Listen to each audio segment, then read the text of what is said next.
ஹரி ஓம் மகா காளி. எண்ணற்ற தேசங்களை தன் முதுகில் மீது தாங்கியிருக்கிறாள் பூமி தாய். ஏறத்தாழ 700 கோடிக்கு மேலான மானுட சமூகம் இந்த பூமியில் வாழ்ந்து கொண்டிருக்கிறது. இது அந்நிலை எண்ணற்ற ஜீவராசிகள் இந்த பூமியில் நடைபோட்டு கொண்டிருக்கின்றன, ஊர்ந்து கொண்டிருக்கின்றன, பறந்து கொண்டிருக்கின்றன. கணக்கில் அடங்காத ஒரு உயிர் சங்கிலி, ஒரு உயிர் பந்தல் இந்த பூமி முழுதும் படர்ந்து கிடக்கிறது. யாவற்றுக்கும் அனுதின இயக்கத்தின் அடிநாதமாக இருப்பது பசி என்கிற ஒரு தூண்டல். 700 கோடிக்கு மேலான ஜனங்கள் வாழ்ந்து கொண்டிருக்கிற இந்த பூமியில் ஒவ்வொரு வேளையும் விருந்து வைபவமாக வாழ்கிற ஒரு சமூகமும் இருக்கிறது.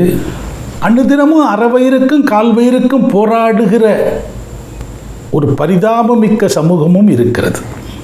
இந்த உலகம் முழுதும் இணையதளம் என்கிற ஒரு பெரிய இயக்கம் ஒன்றிணைக்கிறது.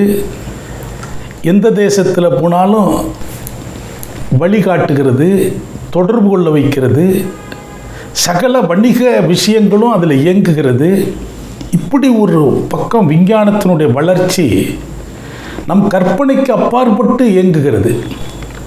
மற்றொரு பக்கம் பசியில் செத்துட்டாங்க அப்படின்னு சொல்வார் இருப்பதை கேட்க முடிகிறது. மிதமிஞ்சியது ஒரு பக்கம், கைக்கு வாய்க்கு இல்லைங்கிறது இன்னொரு பக்கம். தென்னாப்பிரிக்க பிரதேசங்களில் ஒரு சில தேசங்கள் கடும் பஞ்சத்தை எதிர்கொண்டிருக்கிறது. குறிப்பாக நமீபியா, ஜிம்பாவே போன்ற நாடுகள். அங்கு வசிக்கக்கூடிய மக்களில் சரிபாதி அளவுக்கு சாப்பாடு இல்லாமல் போராடுறாங்க.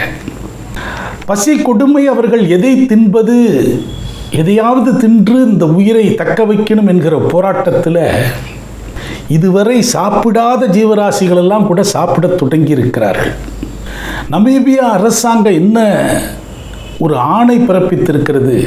அரசே முன்னின்று மக்களினுடைய பசி போக்குவதற்கு ஒரு வினோதமான ஆணையை பிறப்பித்திருக்கிறது.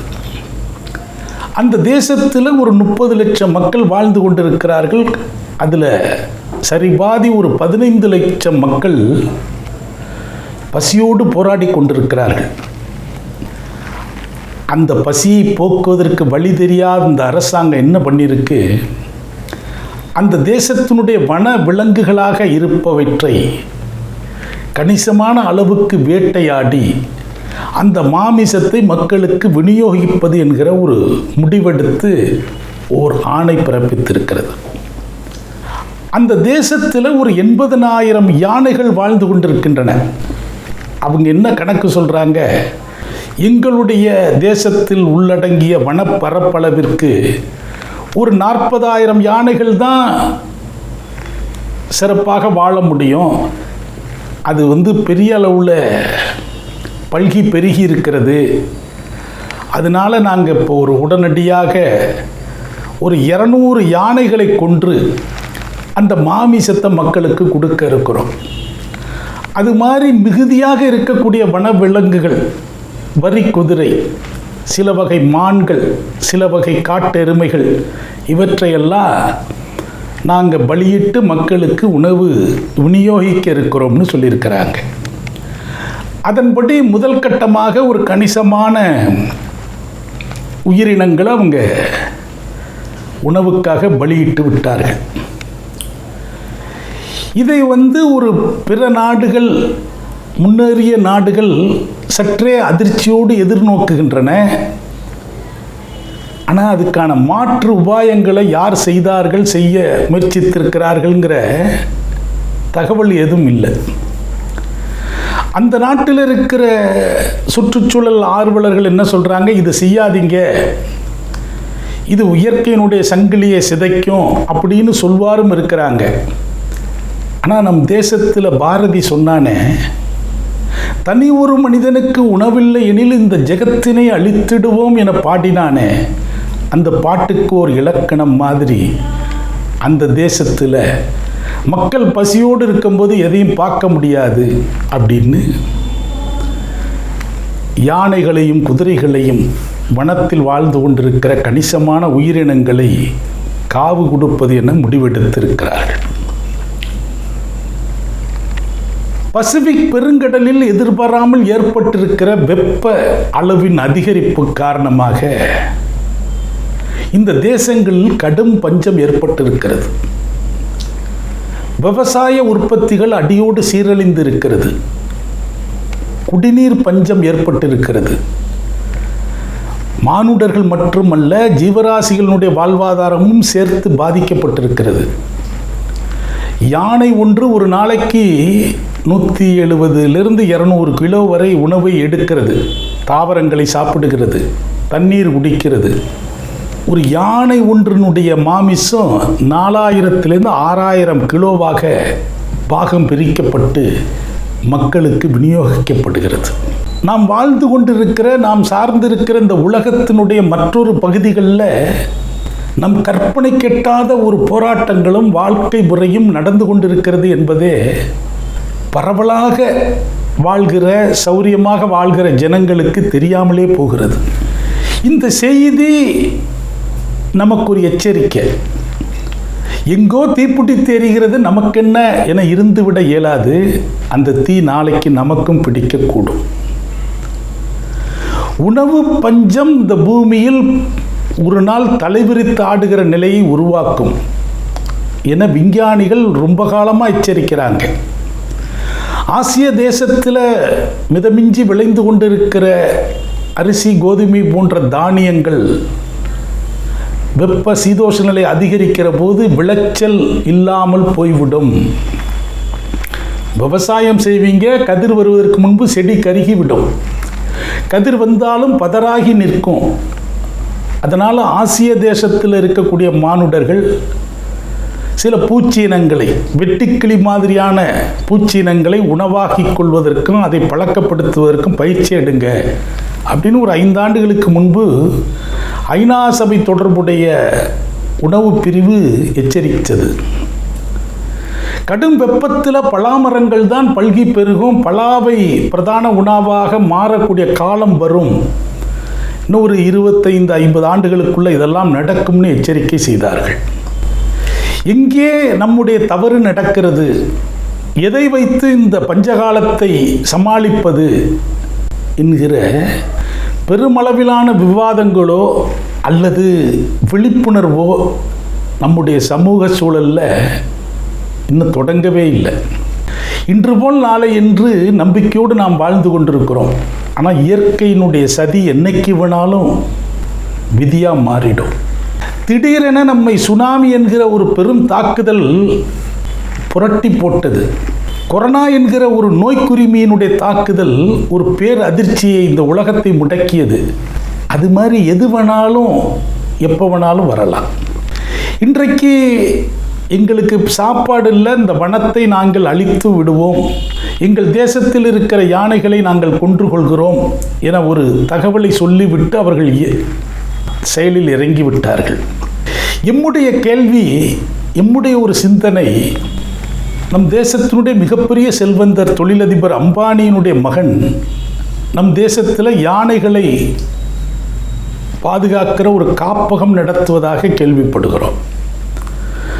அவர் யானைகள் மீதான பெரும் பற்று உடையவர் என கேள்விப்படுகிறோம். அது மாதிரி இந்த உலகத்தில் விரல் விட்டு எண்ணக்கூடிய மிகப்பெரிய செல்வந்தர்கள் இருக்கிறார்கள். அவர்கள் ஒரு கூட்டமைப்பை ஏற்படுத்தி இந்த தேசத்தில் ஒரு 15 லட்சம் மக்கள் அன்றாட உணவுக்கு போராடுகிறார்கள். அந்த உணவு தேவையை நாம் ஒரு தர்ம தொண்டா தீர்க்கக்கூடாதான்னு எண்ணினால் எவ்வளவு எளிதாக அதை செய்துவிட முடியும். ஏன் இருப்போர் இந்த சிந்தனைக்கு உள்ளாகவில்லை? ஒரு வனத்தில் இருக்கிற விலங்க மற்றொரு விலங்கு அடித்து கொள்வது இயற்கையினுடைய விதி. உணவுக்காக சிங்கம், புலி, சைவ பிராணிகளை புசித்துவிடும். பிறப்பினுடைய விதி அதுக்கு அதுதான். வனத்தில் வாழ்ந்து கொண்டிருக்கிற ஒரு மானோ, ஒரு மாடோ, ஒரு யானையோ, ஒரு ஒட்டகச்சிவிங்கியோ சைவ பிராணிகளாக இருப்பவைகளை அசைவம் உண்ணுகிற பிராணிகள் அடித்து கொன்று புசித்துவிடும். அது இயற்கையினுடைய தர்மத்துக்கு உட்பட்டது. இயற்கையினுடைய நிர்வாகத்தில் சமநிலைப்படுத்துவதற்கு அத்தகைய ஒரு விஷயம் நடக்கிறது. அதில் பாவதோஷம் இல்லை. அதை தான் கொன்றால் பாவம், தின்றால் போச்சு. உணவு ஒன்றுக்காக ஒரு உயிர் பலியிடுகிற போது அதில் பாவதோஷம் இல்லைன்னு ஒரு வியாக்கியானம் இருக்கு. ஏன்னா இயற்கையினுடைய அடிப்படை நீதிகளில் அது ஒன்று. இந்த பிரபஞ்ச படைப்பில் அப்படியான ஒரு நீதி இருக்கிறது. ஒன்றை ஒன்று கொன்று புசிக்கிற ஒரு சங்கிலி தொடர் இந்த பூமியில் நிறைந்து இருக்கிறது. நமீபியா நாட்டில் இருக்கிற ஒரு 400 யானையை ஒரே ராத்திரியில் அங்கே மிகுந்து வாழ்ந்து கொண்டிருக்கிற சிங்கம் புலிகள் கொன்று விட்டதுன்னா அது இயற்கைக்குட்பட்ட ஒரு செய்தி. ஆனால் மானுடர்கள் தங்களுடைய அனுதின பசி போராட்டத்தினால யானையை கொன்று தின்று கொண்டிருக்கிறார்கள் அப்படின்னா அது ஏதோ ஒன்றினுடைய எச்சரிக்கை மணியாக நாம் எடுக்க வேண்டியிருக்கிறது. இத்தகைய ஒரு நிலை ஏதேனும் ஒரு காலகட்டத்தில் இந்த பூமி முழுவதும் பரவக்கூடிய வாய்ப்பு தந்துவிட்டால் எத்தனை மோசமான விளைவுகள் ஏற்படும். இதன் பொருட்டு இந்த சீதோஷ நிலையில் இந்த மாற்றம் வருகிறது. இத்தகைய பஞ்சம் எப்படி ஏற்படுகிறது? ஒரு வகையான பஞ்சகாலத்தை கடந்து வரக்கூடிய திட்டங்கள் நம்மிடம் என்ன இருக்கிறது? உணவு உற்பத்தியில் மிகுந்திருக்கவற்றை சில ஆண்டுகள் தக்க வைத்து உணவாக மாற்றுகிற பதப்படுத்தும் தொழில்நுட்பத்தில் நாம் எந்த அளவுக்கு முக்கியத்துவம் தர வேண்டி இருக்கிறது? நம்மை போன்ற மானுடர்கள் வாழ்கிற பிற தேசங்களில் இது போன்ற பசியின் காரணமாக மரணத்தை தழுவுகிற நிலை வந்தால் எந்த ஒரு அரசியல் கோட்பாடுகளுக்கும் உட்படாமல் மனிதாபிமான கோட்பாடோடு எல்லா தேசங்களும் தங்களால் இயன்ற ஒரு பாகத்தை தந்து அவர்கள் பசி போக்குகிற ஒரு தன்மையை ஏன் விரைவாக செய்ய முடியாமல் இருக்கிறார்கள்? பஞ்சம், பசி, பெரும் பரிதாபம், பெரும் பரிதவிப்பு, பெரும் பேரழிவு, பெரும் துயரம், இவையெல்லாம் எப்பகுதியில் ஏற்பட்டாலும் ஒன்றிணைந்து துயர் துடைக்கும் ஒரு உன்னத செயலுக்கு ஒவ்வொரு மானுடனும் உட்பட வேண்டும். எங்கோ ஒரு இடத்தில் வனத்தில் வாழ்கிற ஒரு விலங்கினங்களை உண்டு பசியாறக்கூடிய ஒரு துயரம் மானுட சமூகத்துக்கு வறுமையானால் இது ஒரு தொடக்கம் என்கிற அச்சமும் எச்சரிக்கையும் எமக்குள் ஏற்படுகிறது. விழிப்படைவோம். ஹரி ஓம் மகா.